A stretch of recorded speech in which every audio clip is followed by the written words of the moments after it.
Hello everybody, welcome back to Language Litigation and Integration Part 41, Casual Conversation 7.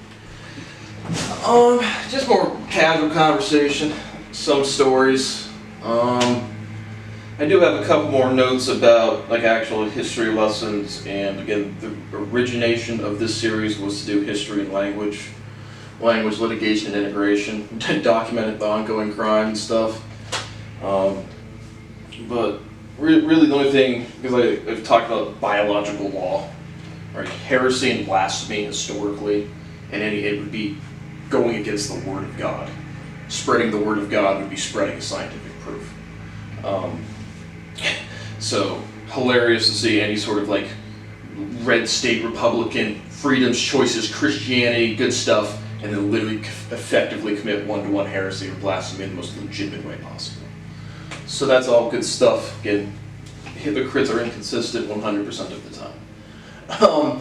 But that's really the only, and then the other note I have, as I talk about it a lot outside, is I'm not sure where Judaism originates from. Again, Abraham, Moshe, but God's clear, right? The first three laws, the 10 Commandments, that's still a huge jump back. But it's not clear to me the philosophical, the intellectual, the scientific origins of Judaism. Christianity, Islam, God, all very clear presence in sentiment. But that's really the only notes for history and legality. And then I just have the role of an attorney, because I've talked about my apartment in here. They basically, I guess they accepted my legal, they didn't respond to my legal argument. I just said I wanted to reduce the lease, and they said, let us know 60 days written notice if you'd like to end the lease early. So it turns out the Fourth Amendment does kick into play sometimes. That's pretty cool. But it doesn't change the fact that, again, I could not eat food for another month and a half consistently, and I still can't now. It's just people get intimidated, they lash out in whatever way possible, they feel like they're defending themselves because I exist. My rights get violated in hilarious fashion. It's such an extensive, negligent period that I can't maintain bodily functions because I don't have rights, laws, or money. And I do have money, I just don't have a time frame. So, all fun stuff completely going on, has not changed one bit. So that's the introduction. Let me start over, and we'll do some stories and just casual conversation.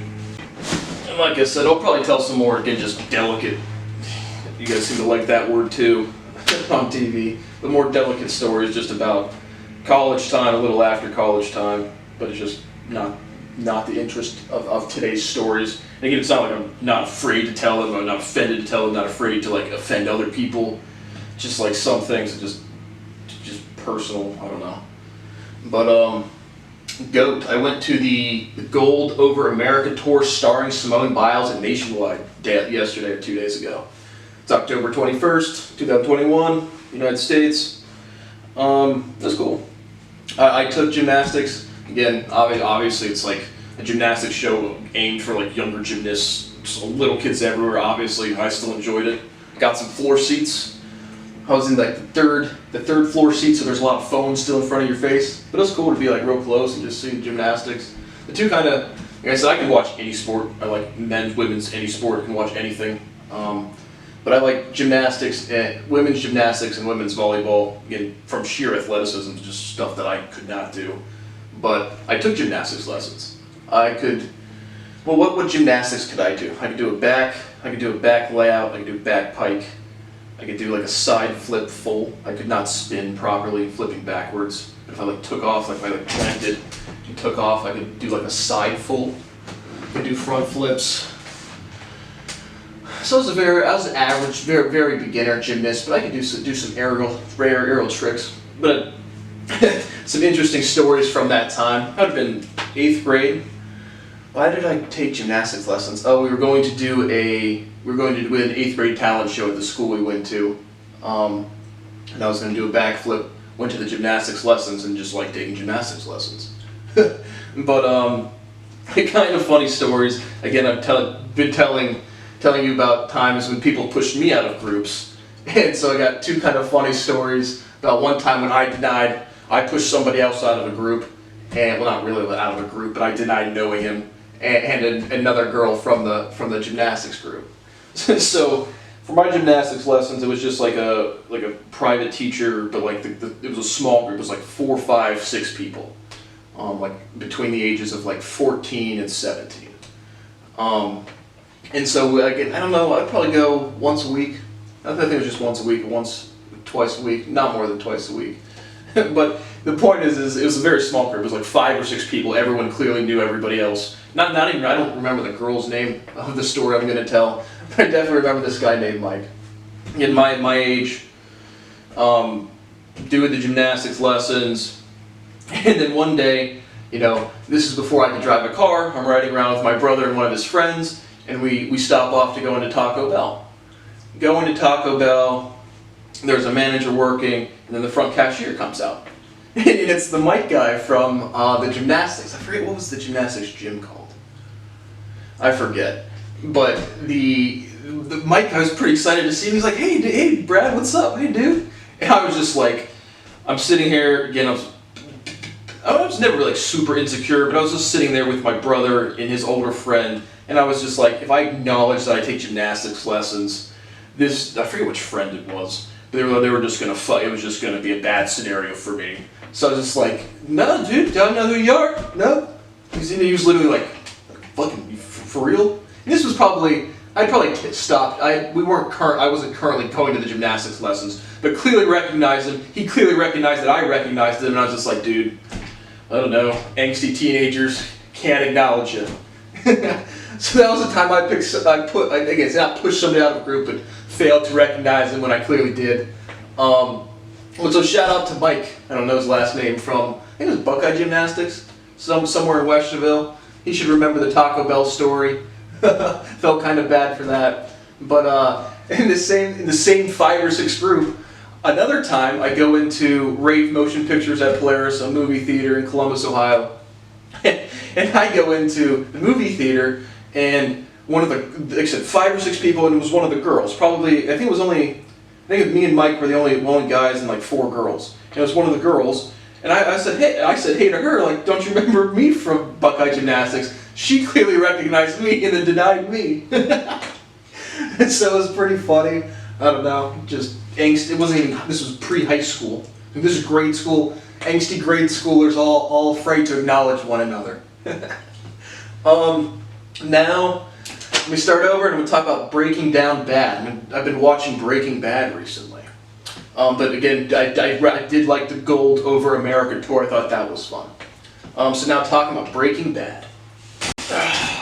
So I don't have any notes written down about the show. I'm just going to kind of go over like the big spoiler alerts. If you're going to watch the show, don't listen to this. They're just the things that stick out in my head. But I am baffled as to why Breaking Bad was popular. Granted, the first pilot, I think it was between 2007 and 2013. So looking back on it now, I mean, there might just be some time difference, but clearly very viral show, clearly big show. Just recently on Michael Franzese's channel, I heard him say, "What's the obsession with murder?" Just about like the one of the videos he put up on his channel.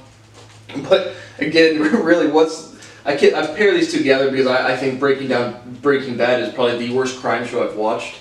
I've watched around the same time frame it came out, like Sons of Anarchy. Talked about that one in this show. Really like that one. Mayans.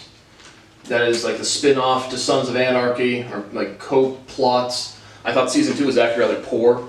Like the characters, anytime you have a character that's like, I'm talking about Easy from Mayans, but it's like these major criminals, like full-fledged like lifestyle criminals, like always, the main plot's always like, you'll never understand what it's like to kill somebody else. You can't be around me. Oh, it's just this big ideologue.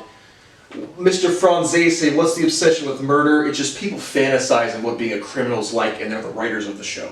And it's not actually being, again, I was a criminal. My criminal activity consisted of buying weed in bulk from somebody in person, and then breaking it down and selling it on the internet, and with no real like human interaction. So like, it only for like a couple weeks, there's demand for some substances on the internet, so the demand's pretty much there. You make your money, you just kind of stop. That's what I did. But that's really the extent of my criminality. But I can't even like vibe with Breaking Bad at all.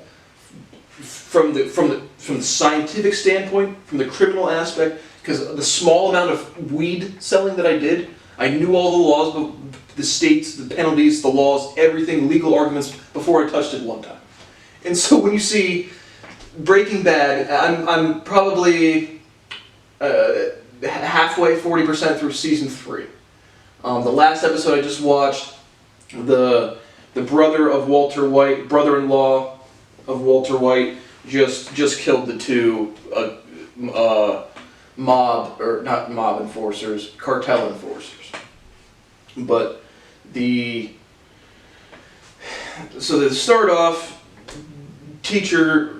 chemistry teacher literally starts out saying chirality wrong. And then it's like, I can't like, another like just general persona in TV and movies I don't like is the really smart scientist. Again, that might just be personally biased, but it's always just like, let me throw these big words out there, and then his partner, Walter White, is the teacher. He pairs up with a meth dealer who, again, the way they meet is like, he's riding along with his brother in the DEA car as a ride-along, and then they go for a bust, and this random dude jumps out of the building and looks directly at Walter White, and then that ends up being Jesse, his partner. So the beginning of the way they link up is just completely unbelievable to me.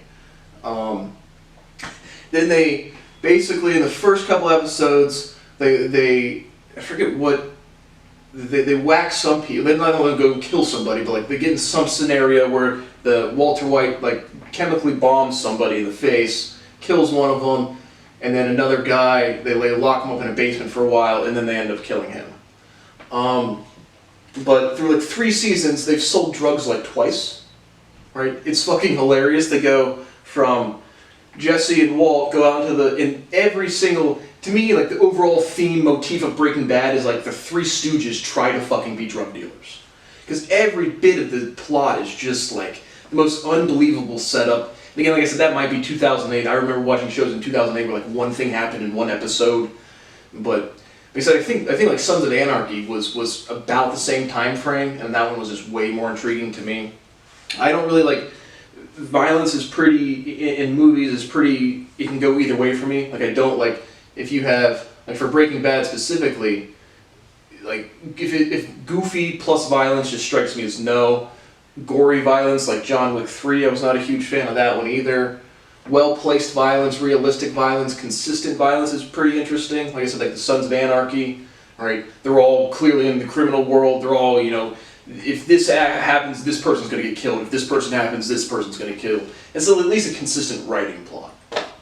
But Breaking Bad misses that on all aspects for me completely. So they cook, back to Breaking Bad, they go out they get an RV, they go out into the desert, and then they cook for like 4 days straight. And then they made like 42 to 48 pounds of meth.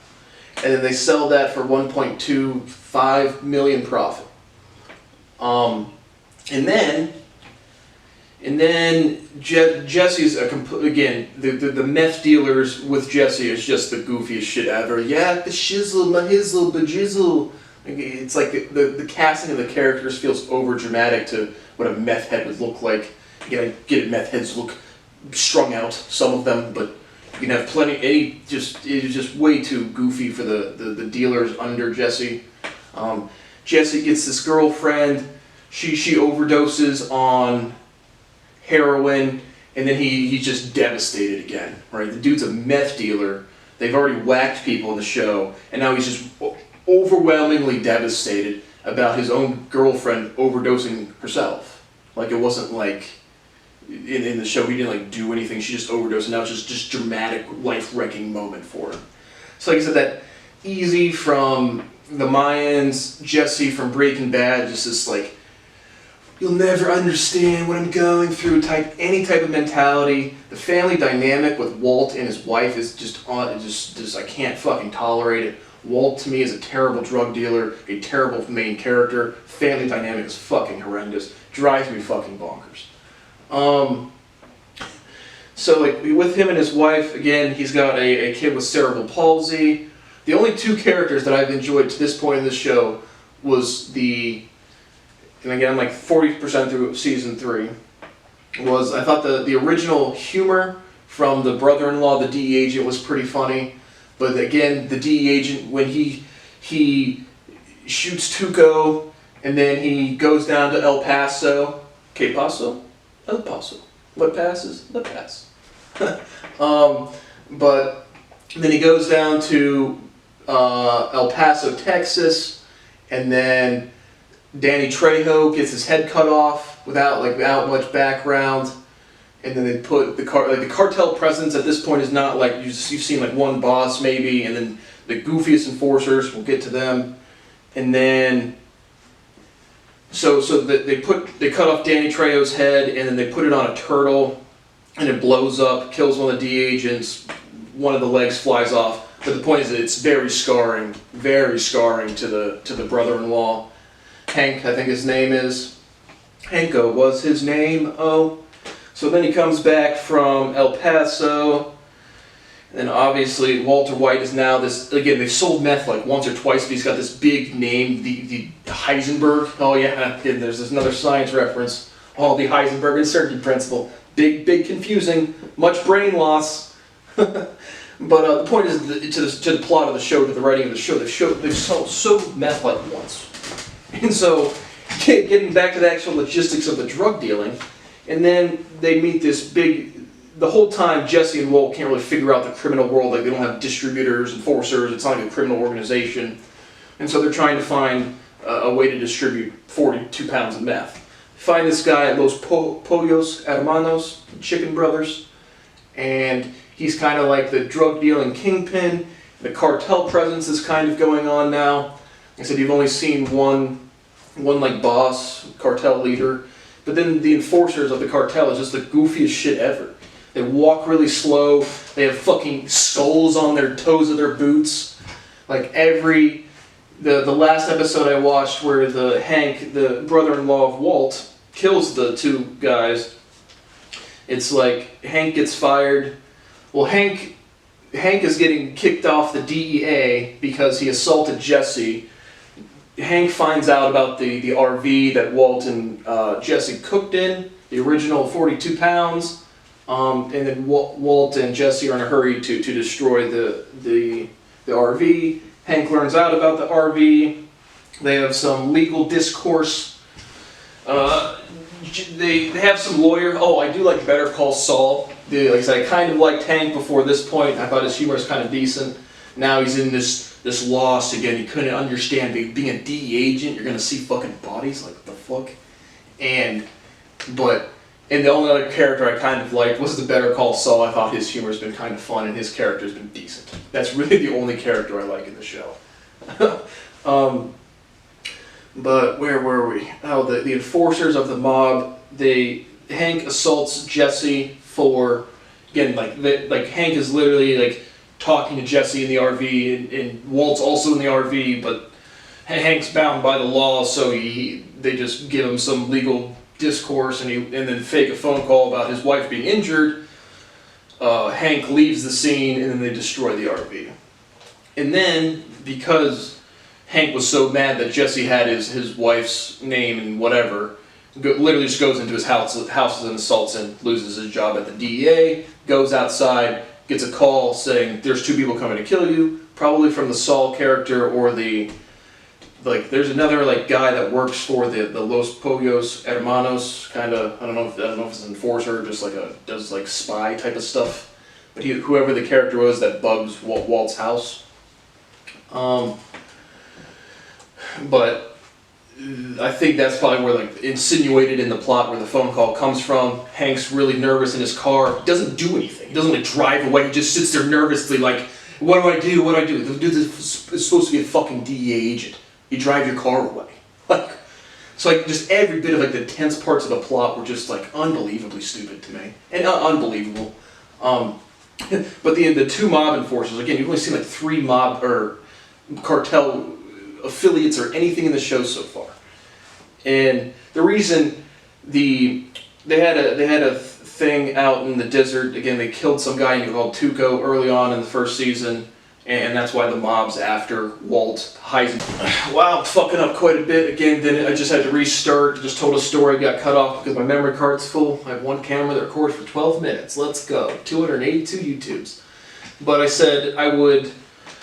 My Breaking Bad review clip got cut off. Not a fan of the show. I'll see what I've covered when I watch the episode myself of this YouTube, and I'll give you another update on Breaking Bad when I watch more of the episodes. But we talked about Hook's Law yesterday, so I want to tell you a story about the time when I derived Hook's Law. I kind of derived it again. Putting a derivation to a name doesn't really make sense with what I know about proving literally at all.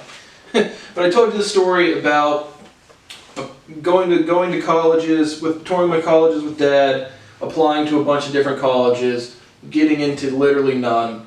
I remember the last school. You hear back colleges over a couple weeks, and the last one I had was again the Duke University one. And I'm sitting there, and we were playing a baseball game at Whitehall University or Whitehall School in Ohio, DeSales versus Whitehall. I remember getting home, getting on the computer. Or I said, would I have checked my cell phone then for an email? Probably not. I don't think I had a smartphone senior year of high school. Now it would have been email. Check my email, gets denied. And I just remember sitting there thinking, like, what the fuck did I just do for 4 years? Like, I just got perfect grades in school, 97% standardized tests. I got into fucking nothing. Like, literally no school. And then it was either like Michigan State or Iowa State, two schools that had open enrollment because that was in like May and school started in like August. So that was pretty cool. 4 years of life just literally gone. And the next day, again, after getting that the last denial from school, we had a physics presentation with my old buddy Tim that I've referenced several times in these stories. But it was over Hook's Law. And so after reviewing, again, 28 today, just really getting down to what Hook's Law means and an application to technology. But just for clarity for what I said in the episode yesterday, the reason I'm sure this equation is more applicably general or more properly derived or something is because acceleration is the second derivative of position, right? You can't have a measurement of acceleration without having a base of a position. I'm not going to try to do science past that for this, but had to give a presentation on Hook's Law with my buddy Tim, and I am just, again, in this mindset of not upset, but just dumbfounded. It's just like, it takes like one person, one college administrator just to like put an X on your paper, and then 4 years of your life just doesn't fucking matter at all. So I was like, I don't give a fuck about this presentation. I wasn't even going to go to school. I remember I was like, what the fuck is any of this point? There was like 2 weeks of school left. Grades legitimately didn't matter at that point. But I was like, I'm not going to be a dick to my buddy Tim. I'm going to go in there, and believe it or not, I'm pretty good about talking about physics. And so, going to give the presentation, and the same teacher I told you about that shrieked for the elastic collision problem. I just re-recorded this. I could probably recite the actual problem, but it's not useful. It was an old AP test problem. You can go look it up if you want. But so we get in front of the room, and like the first, it's like you have to give some like history about Hook, and I said something to the effect of, again, of like, who we're going to be discussing Hook's Law. Whoever Hook is doesn't really matter. It matters about his physics. And my teacher again shrieks again. It's like it's so offensive to like the sensibility of scientific honoring the great scientists before you. Again, I'm not that good of a scientist. I hope one day I can contribute to physical research. Hope so. Try my hardest. But that's literally all I said, and the room was also like offended. It was just like, oh, how could you ever encroach upon the feet of the great scientists of the world? And I literally said something to the effect of, his name doesn't matter, his research kind of does. The merits of the analysis matter. Offended by a science teacher, again. After I didn't get into any schools. For I've already told you, I think calling my college essay Mr. Hands. I think I've already told you that. But the college admissions people remembered my fucking writing. Like the merits of the writing. So that was one story, again, about Hook's Law that is still not well understood today. And when you talk about science in front of scientists, they get offended. So now another story about the same thing. So in this series I've referenced, historically referenced the ship problem, right? Big philosophical question, I don't know, you can check whoever talked about it. But it was like, you have a ship, if you keep taking pieces off of it, when doesn't it become a ship anymore? Well, one day, my old teacher, we used to call him Dvorak, certainly how you pronounce it.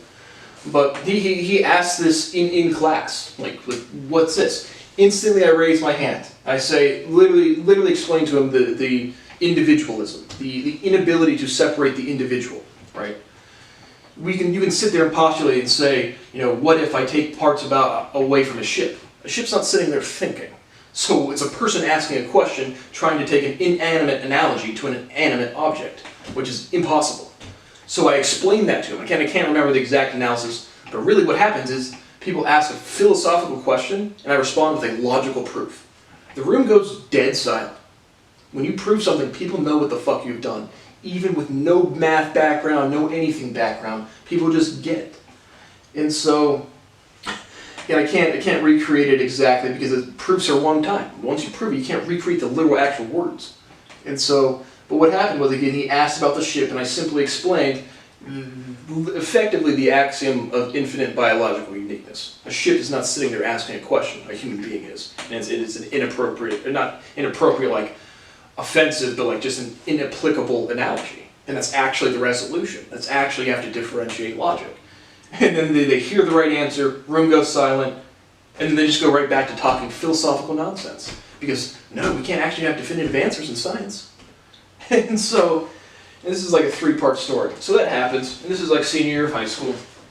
And so, another time, the same teacher, I forget what we had to write. We had to write some sort of analysis of the short story. So I write my analysis, turn in my paper, and then 2-3 days in, go into class, and Mr. Dvorak is just handing out papers. And it's literally my paper that I turned in, and he's handing out as an example of great writing, great analysis.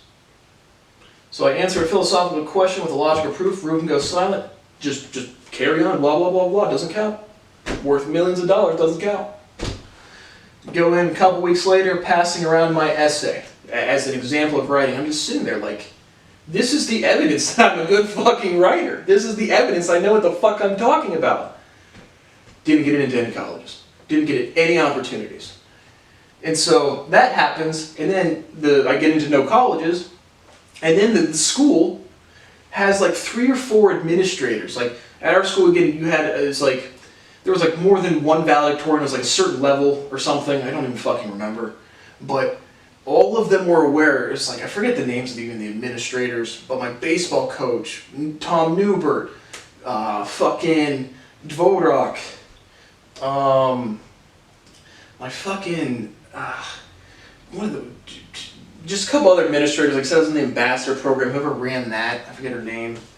But they all like pull me aside at different points in time to like not even like ask me to do the valedictorian speech, because you had to write one and like compete, anyone could write one and they pick the couple best ones. But every single person asked me to do so. And again, a couple of the other butthurt people were all like, why are they asking him? Because I'm a profound intellectual and everyone fucking notices. But I did not. I'm like, why the fuck would I write a valedictorian speech about how education works and helps, and I just got into no schools after 4 years of literally acing literally everything. And like I said, they weren't like asking me. They were kind of like off-put, like, this will look good, this will sound good. It's like, yeah, cool, sound good for an hour when I'm giving a speech. I do a lot of fucking work, and I get nothing. I'm a fucking scapegoat. To this minute of this day, I am still a fucking scapegoat. So those are some more, again, frustrating stories about people just manipulating me. Just who cares? Who cares? Alright, like I said, I got a bunch of stories to tell, a bunch of stuff written down. This episode's getting long, so I'll cut it off there. Thank you for watching Casual Conversation 7, and apologize for the Breaking Bad. I had like 3 or 4 more minutes of analysis, and I just kind of cut off because my camera's too short. But I'll give you another update on Breaking Bad. It's been terrible so far. Thanks for watching.